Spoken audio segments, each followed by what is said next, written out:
Hello and welcome to episode 30 of Things I've Learned from Barry Harris. Today I thought we would look at maybe some more ideas on borrowing notes from the 6 diminished scale. And in this instance, as an example, I thought we would use A flat 6 diminished. So A flat 6, for those of you who don't know, is also F minor 7. So, in using F minor 7, we have to think about the diminished that surrounds that, which is the E diminished, or the G diminished, which surrounds that F minor 7. And that's the notes that we're going to borrow from. We're going to borrow some notes from this diminished, and the notes from this diminished. Now, a nice concept that I'm sure Barry has talked about, but I started looking at too, is if we take this first F minor 7 chord, and the frets are, and again, these are the 4 middle strings. We refer to this as drop 2 because it's 4 consecutive strings. There's another reason it's really called drop 2, but we'll get into that another time. But these are going to be 8th fret, 10th fret, 8th fret, 9th fret. So there's our first chord. Now the diminished above is this diminished, which is 10th fret, 11th fret, 9th fret, 11th fret. But now suppose we said for the F minor 7, we just want to keep that 10th fret, or the C. So now we'll move all the other notes except for the C, which means we have to move the F to G, we have to move the E flat to F, and we have to move the A flat to B flat. So it would be this chord, which you kind of know it happens to be a C7 from the 5th. So now we have this, we have this. Now the next chord for the F minor 7, if we were going to do the true, inversions, would be this, is A flat 6, which would be 11th fret, 13th fret, 10th fret, 13th fret. So here's our chord. So now we have this is normal. But now if we take this concept and we say, let's keep the C constant. So we're going to move the other 3 notes except for the C. So now here's your first chord, here's your second chord, and here is your third chord, which is really pretty. It actually turns into doubling the C's, which is kind of nice. So now we have this. So let's say, for instance, we say, well, when do we use F minor 7?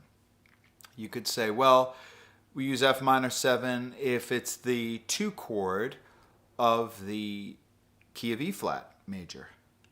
So here's F minor 7 is the 2 chord going to B flat 7 going to E flat major.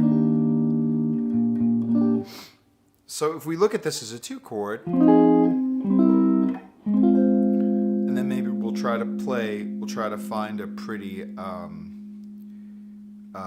B flat 7, which could be, let's say, let's do this one. Maybe we'll do this. Which could be like a B flat, but with an B minor 6 above it, which would be, if I were going to call out the notes, it would be starting from the 6th string, and this would be like kind of like a drop 3, but we're adding the top note also. So it's 6th fret, skip a string, 6th fret, 7th fret, 7th fret, 7th fret. And if you want, you can add and then, resolve it if you want, which is really pretty. So now we have a pretty E flat. Or you could play, which is also pretty, so also pretty. Another way you could use it is, let's say, if we were playing F minor 7 or A flat 6 is the first chord of All Things You Are. So in this instance, the F minor 7 is not a 2 chord, but it's a 6 chord, because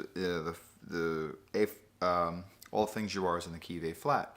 So it starts off with it being in starting on the 6th chord. Now what's interesting about All the Things You Are is the chord after F minor 7 is going to be B flat minor 7, which of course Barry doesn't refer to as minor 7, but he talks about it from its 6, which would be D flat 6. So that would be A flat 6 or F minor 7 going to D flat 6 or B flat minor 7. So if we took this concept and we just messed around with the scale, maybe we'll start on this one. So 1, 2, 3, 4.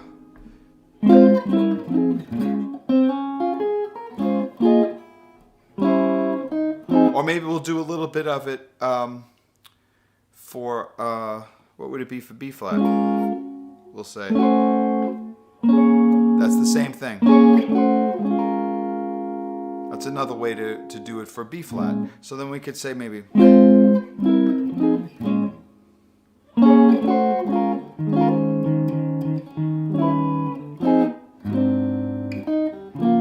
but these are just two examples to show you how you can mess around with the 6th diminished scale to create movement within a chord change in a given song. Because a lot of times people say, oh, well, where are you going to use these? Or these are interesting to look at, but actually when you're playing a song, you know, how are you going to apply these? Well, these are two very basic ways to apply them. And that's just with using one note as a constant. We could have used any note as a constant note and see what we can come up with.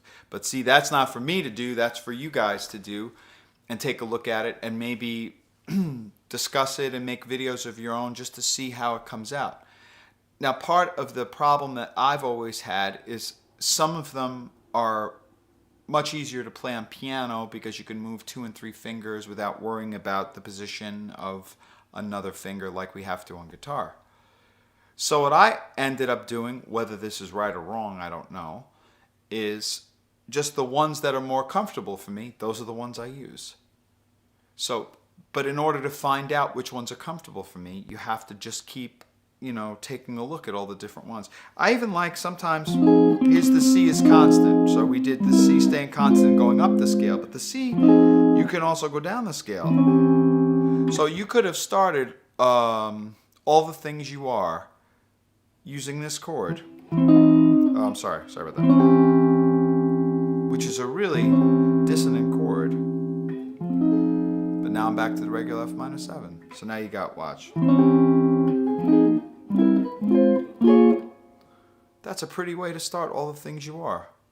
So 1, 2, 2. Let's see. Oh, I was too late on that, but let's see.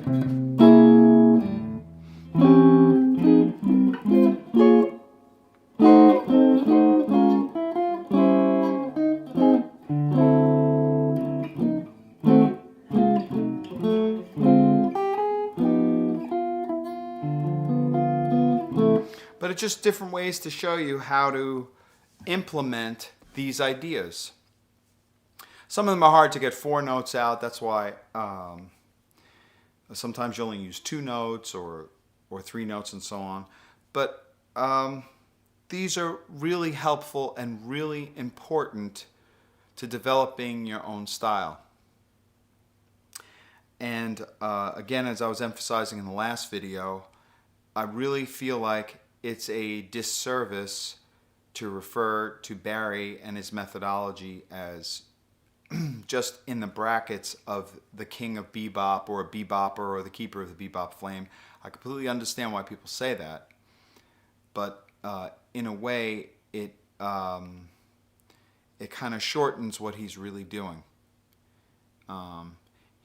Barry is really teaching us how to improvise not only with lines like we've been going over, but through chords, to truly improvise with chords. While you're comping for somebody, or if you're playing a chord melody or whatever. And that's what I really feel like is makes his method and his approach so brilliant. So again, those are just two little interesting things to try to take a look at, and I hope it's helpful. So, I wouldn't mind seeing some people making their own videos of ideas that they have just from Barry's method, or and it can even be small little snippets, because it's definitely something that I can learn from. And I think it also helps solidify your ideas. If you really say, okay, I'll have to put this on video, so which means I really have to have it together. Together meaning in your fingers, an understanding of it, and being able to pull it off in a song is really important. All right, so I hope you enjoyed this lesson, episode 30 of just different 6 diminished ideas chording, and understanding how to borrow certain notes. Until next time, thanks.